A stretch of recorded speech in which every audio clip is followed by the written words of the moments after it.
నమస్తే సుమన్ టీవీ ప్రేక్షకులకు తెలుగు సంవత్సరాది ఉగాది శుభకృతునామ సంవత్సర శుభాకాంక్షలు. సో ఈ రోజు మనతో పాటు సద్గురు విద్యానంద శాస్త్రి గారు ఉన్నారు. గురుగారు నమస్తే అండి. నమస్కారం. ఉగాది వస్తుందంటే పంచాంగ శ్రవణం వినటానికి, ఆ తర్వాత ఎవరి భవితవ్యం ఈ ఏడాదికి ఎలా ఉంది, రాశి ఫలాల గురించి చాలా మంది ఆసక్తిగా ఎదురు చూస్తూ ఉంటారు. అయితే శుభకృతనామ సంవత్సరం ఇందులోనే శుభం కనిపిస్తోంది అని అందరూ అనుకుంటున్నామండి. ఈ ఏడాది ఎవరికి అనుకూలంగా ఉండబోతోంది, అంటే ఏ రాశుల వారికి కొంచెం అనుకూలంగా ఉంటుంది, కొంచెం ఇబ్బందిగా ప్రతికూలంగా ఉండే రాశులు ఏంటి? మొదటిగా మేషరాశి గురించి చెప్పుకుందాం. మేషరాశి వారికి ఈ సంవత్సరం మిశ్రమమైనటువంటి ఫలితం ఉంటుందమ్మా. అంటే శని 10వ ఇంట్లోనూ 11వ ఇంట్లో సంచరించడం వల్ల కార్యజయము, ఎప్పటి నుంచో ఉన్నటువంటి పనులు అవ్వటము, అలాగే ఉద్యోగంలో వృత్తిలో అభివృద్ధి, ప్రమోషన్స్ రావడము, ఇవి జరుగుతాయి. అలాగే కొత్తగా ఉద్యోగాలు ప్రయత్నాలు చేస్తున్న వారికి కూడా ఉద్యోగాలు రావడం జరుగుతుంది. ఈ రకంగా శని వలన లాభం కలుగుతుంది. అలాగే గురుడు 12వ స్థానంలో ఉన్నందువల్ల 12వ స్థానం ఏంటంటే ఒక రకంగా గృహానికి సుఖశాంతులు ఇచ్చేటటువంటి పరిస్థితి ఉంటుంది. కాబట్టి గృహంలో సుఖశాంతులు, అభివృద్ధి, ఆర్థిక లాభం కలుగుతాయి. కానీ మేషంలో రాహు వస్తున్నాడు కాబట్టి ఆ రాహు వలన తొందరపాటు చర్యలు ఎక్కువగా ఉంటాయి. తొందరపాటు వలన డబ్బును పోగొట్టుకోవటము, వాహన ప్రమాదాలు, ఇతరతర ప్రమాదాలు, గొడవలు, తగాదాలు, ఇటువంటివి జరిగేటటువంటి ప్రమాదం ఉంది. కాబట్టి మేషరాశి వారందరూ కూడా ఎక్కువగా అమ్మవారిని లేదా దుర్గాదేవిని ఎక్కువగా పూజించుకుంటే వారికి తప్పకుండా బాగుంటుందమ్మా. తర్వాత వృషభ రాశి వారికి గురుడు 11వ స్థానంలోను, శని 10వ స్థానంలోనూ ఉంటాడు, ప్రధానమైనటువంటి గ్రహాలు. రాహు 12వ స్థానంలో ఉంటాడు. కాబట్టి విదేశాలకు వెళ్ళాలనుకున్న వాళ్ళకి ఇది చాలా మంచి కాలము. విదేశాలకు వెళ్ళి చదువుల కోసం కానీ, ఉద్యోగాల కోసం కానీ విదేశాలకు వెళ్ళాలనుకున్న వాళ్ళకి ఇది చాలా అనుకూలమైనటువంటి కాలము. అలాగే ఉద్యోగాల్లో ఉండేటువంటి వాళ్ళకి ప్రమోషన్స్ రావడము, ఆర్థిక అభివృద్ధి, అప్పులు రుణబాధలు తొలగడము, ఇవన్నీ కూడా జరుగుతాయి. గురుడు 11వ స్థానంలో లాభస్థానంలో ఉన్నందువలన వాళ్ళకి ధన లాభము జరుగుతుంది. అలాగే ఏదైనా పెట్టుబడులు పెడితే దాంట్లో కాస్త లాభం కలిగేటువంటి అవకాశం ఉంది. అలాగే అన్నాం కదా అని అన్నింటిలో పెట్టుబడి పెట్టివద్దు, ఆలోచించి ఆచితూచి అడుగు వేసి చేయండి. గృహ లాభము, స్థల లాభము ఉంటుంది వృషభ రాశి వారికి. మిథున రాశి వారికి గత 2.5 సంవత్సరాలుగా శని, అష్టమ శని పట్టి పీడిస్తున్నాడు. ఆ శని ఈ ఏప్రిల్ నెల 28వ తారీఖుతో వదిలేస్తున్నాడు, అష్టమ శని వదిలేస్తున్నాడు. కాబట్టి వీరికి ఇంకంతా కూడా అనుకూలమైనటువంటి సమయం. ఈ అష్టమ శని ఏం చేస్తారంటే ప్రతిదానికి ఆటంకపరుస్తాడు. ఇప్పుడు ఆటంకపరిచేటటువంటి వ్యక్తి ఎప్పుడైతే పక్కకు వెళ్ళిపోతున్నాడో రావాల్సినటువంటి లాభాలు అనుకోకుండా అలా వస్తూ ఉంటాయి. కాబట్టి మిథున రాశి వారికి అనుకూలంగా ఉంటుంది. తర్వాత 10వ స్థానంలో గురుడు ఉంటున్నాడు కాబట్టి వృత్తి వ్యాపారాలు అన్నీ కూడా చాలా బాగా అభివృద్ధి చెందేటువంటి అవకాశం ఉంది. అలాగే పిల్లలు చదువుకునేటువంటి పిల్లలకి ఇది చాలా మంచి కాలం. మిథున రాశి వారికి చాలా మంచి కాలం. మంచి ఫలితాలు వస్తాయి పరీక్షల్లో గట్ట. అలాగే కోరుకున్న సీట్లు, ఇంజనీరింగ్, ఐఐటి, మెడిసిన్ ఇలాంటి వాటిలన్నింటిలో కూడా కోరుకునే సీట్లు దొరికేటటువంటి అవకాశం ఉంది. గృహిణులకు కూడా ఎంతో ఆరోగ్యము, ఆనందము, కుటుంబంలో సౌఖ్యము, ప్రశాంతత లభిస్తుంది.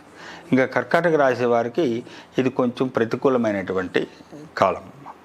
ఎందుకు అనంటే అష్టమ శని ప్రారంభం అవుతుంది వీళ్ళకి. ఏప్రిల్ 28 నుంచి అష్టమ శని ప్రారంభం అవుతుంది. ఈ అష్టమ శని ప్రారంభమైనందువల్ల ఆర్థిక ఇబ్బందులు, నమ్మక ద్రోహం జరగడం, నమ్మి మోసపోవటము, స్నేహితుల వలన, బంధువుల వలన విరోధాలు రావడము, అయిన వాళ్ళు అనుకున్న వాళ్ళు, నా అన్న వాళ్ళు అనుకున్న వాళ్ళందరికీ దూరం అవడము, ఈ రకమైనటువంటి కష్టాలన్నీ కూడా క్రమక్రమంగా కలుగుతాయి. ఒక్కసారిగా వచ్చేవి క్రమక్రమంగా కలుగుతాయి. కాబట్టి వీరికి కొంచెం ఇబ్బంది. అలాగే 10వ స్థానంలో రాహుగ్రహం ఉన్నందువల్ల ఏమవుతుందంటే వృత్తి విషయంలో అస్థిరత ఏర్పడుతుంది. ప్రభుత్వ ఉద్యోగులైనా, ప్రైవేటు ఉద్యోగులైనా, వ్యాపారస్తులైనా ఎవరైనా సరే వృత్తి విషయంలో అస్థిరత ఏర్పడుతుంది. ఆ అస్థిరత వలన కూడా ధన నష్టం అనేటటువంటిది ఏర్పడేటువంటి అవకాశం ఉంది. తర్వాత ఆరోగ్య విషయంలో చాలా జాగ్రత్తగా ఉండాలి. అసలు అశ్రద్ధ చేయడానికి అవకాశం లేదు. కాబట్టి కర్కాటక రాశి వారికి అయితే మాత్రం ఇది అనుకూలమైనటువంటి కాలం కాదమ్మా. ఇక సింహరాశి వీరికి కొన్ని విషయాల్లో అనుకూలంగాను, కొన్ని విషయాల్లో ప్రతికూలంగానే ఉంటుంది. ముఖ్యంగా సింహరాశి పురుషులకి లేదా స్త్రీలకి భర్త లేదా భార్యకి అనారోగ్యాలు రావటము, తద్వారా బాధపడటము, ఆరోగ్యం కోసము వైద్యం నిమిత్తము ధన వ్యయం జరగడము, స్నేహితుల వల్ల మోసపోవటము, ఇలాంటివి కొన్ని జరుగుతాయి. మొత్తం మీద ధన నష్టం జరిగేటువంటి ప్రమాదం ఉంది సింహరాశి వారికి. అలాగే విద్యార్థులు కూడా, సింహరాశి విద్యార్థులు కూడా మీరు ఇది వరకు కంటే కూడా ఎక్కువ కష్టపడాలి. ఇప్పుడు ఇది వరకు 100% చేసి ఇప్పుడు 200% మీరు ప్రయత్నం పెట్టాలి. ఎందుకంటే అంత సులువుగా మార్కులు రావు కాబట్టి ఎక్కువ కష్టపడి చేస్తే తప్పకుండా ఫలితం దక్కుతుంది. ఏదైనా సింహరాశి వారికి కొంచెం మిశ్రమంగా ఉంటుంది ఫలితం. ఇంకా కన్యారాశి వారికి వీరికి ఆరోగ్య విషయంలో జాగ్రత్తగా ఉండాలి. ఇతరతర విషయాలన్నీ బాగుంటాయి. గృహం కొనుక్కుంటారు, లేదా స్థలం కొనుక్కుంటారు, స్థిర ఆస్తి కొనుక్కుంటారు, తర్వాత వాహన యోగం ఉంది, ఇవన్నీ బాగుంటాయి. కానీ ఆరోగ్య విషయంలో మాత్రము కమ్యూనికేబుల్ డిసీజెస్, అంటువ్యాధులు ప్రబలేటటువంటి ప్రమాదం ఉంటుంది. తర్వాత నమ్మి మోసపోవడం జరుగుతుంది. ఇది కన్యారాశి వారికి. ముఖ్యంగా స్త్రీలు చాలా జాగ్రత్తగా ఉండాలి. ఎవరు మాయమాటలకి గురి అవ్వకుండా జాగ్రత్తగా నడుచుకొని ఈ సంవత్సరం అంతా అలా జాగ్రత్తగా వెళ్ళిపోతే ప్రశాంతంగా బాగుంటుంది. ఇంకా తులారాశి వారికి ఇప్పటిదాకా గత 2.5 సంవత్సరాలుగా అర్ధాష్టమ శని పట్టి పీడిస్తున్నది.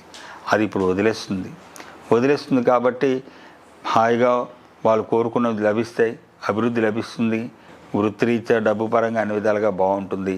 తర్వాత గురుడు వలన రోగనిరోధక శక్తి పెరుగుతుంది, రుణ బాధలు తగ్గుతాయి. కానీ రాహు వలన కొన్ని ఉపద్రవాలు, అరిష్టాలు కూడా రాబోతుంటాయి. అవి కొంచెం జాగ్రత్తగా ఉండాలి. స్నేహితుల్ని, బంధువుల్ని దూరం పెట్టండి. తులారాశి వారు. వృశ్చిక రాశి వారికి వచ్చేసరికి వీరికి అన్ని విధాలుగా కూడా చాలా బాగుంటుంది.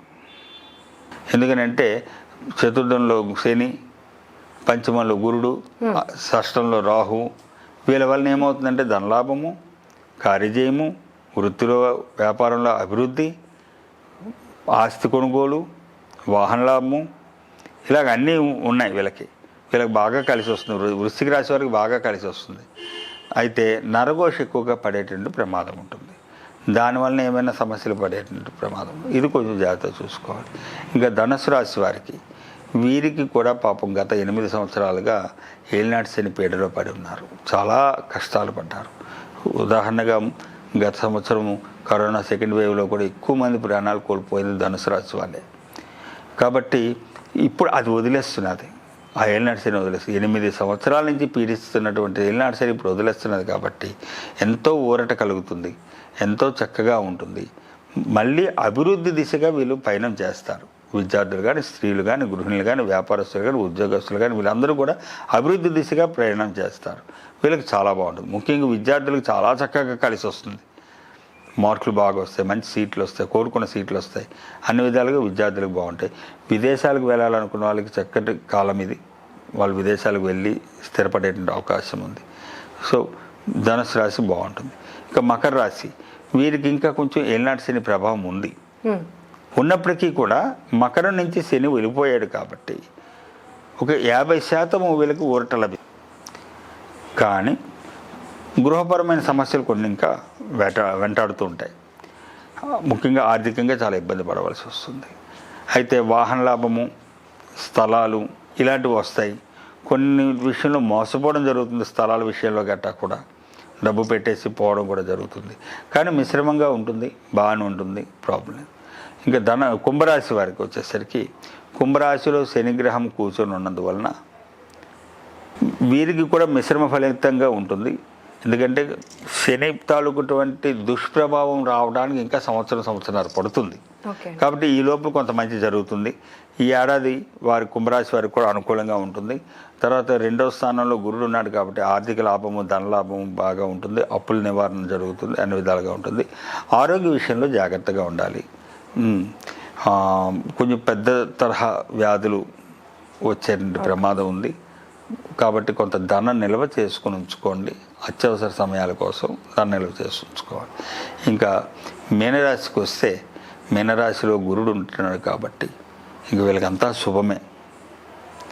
ఏలినాటి శని ప్రారంభమైనప్పటికీ కూడా గురుడు అక్కడ కాసుకొని కూర్చుంటాడు కాబట్టి వాళ్ళకంతా శుభం జరుగుతుంది, చక్కగా అభివృద్ధి లభిస్తుంది, ధనపరంగా బాగుంటారు, ఆస్తులు కొనుక్కుంటారు.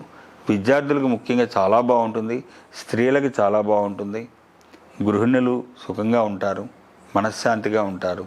ఈ రకంగా ఈ సంవత్సరంలో ఈ ప్రధానమైనటువంటి గ్రహాలు ఏవైతే రాహుకేతు శని గురులు వీళ్ళు ఎక్కువ కాలం ప్రయాణం చేసేటటువంటి గ్రహాలు.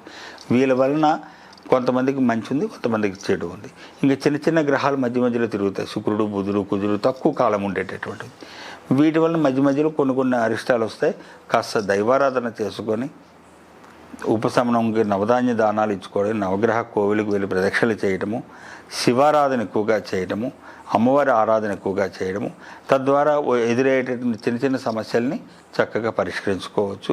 వీటన్నిటికంటే మించి కూడా ఈ సంవత్సరం గురుబలం కావాలనుకున్న వాళ్ళు, గురుడు వల్ల మంచి జరగాలనుకున్న వాళ్ళు ఎక్కువగా గురు ధ్యానం చేయాలి. గురు ధ్యానం చేసేటప్పుడు పసుపు రంగు వస్త్రం కట్టుకొని, పసుపు రంగు ఆసనం వేసుకొని, పసుపు రంగు పూసలతో మాల పట్టుకొని గురుడు జపం చేసి ధ్యానం చేస్తే అద్భుతమైనటువంటి ఫలితాలు వస్తాయి. ఇందులో ఎటువంటి సందేహం లేదు, అనుమానం లేదు. గురు అనుగ్రహం సంపూర్ణంగా లభిస్తుంది వాళ్ళకి. అన్నీ సునాయాసంగా గడ్డి పరకలాగా. ఇప్పుడు మీకు పెద్ద గడ్డి మోపు ఉంటుంది చూడండి, దానికి చిన్న అగ్గి తగిలితే అంత పెద్ద గడ్డి మోపు తగలబడిపోతుంది. అలాగా అంత కుప్ప గడ్డి మోపు, అంత కుప్ప ఉన్నటువంటి అప్పులు, కష్టాలు, బాధలు కూడా ఈ గురుధ్యానం అనేటువంటి అగ్గి తగిలేసరికి అదంతా కుప్ప బూడిదైపోయి కష్టాలన్నీ తొలగిపోయి సుఖశాంతులతో హాయిగా జీవిస్తారు. సర్వే జన సుఖినో భవంతు. థ్యాంక్ యూ గురువు గారు.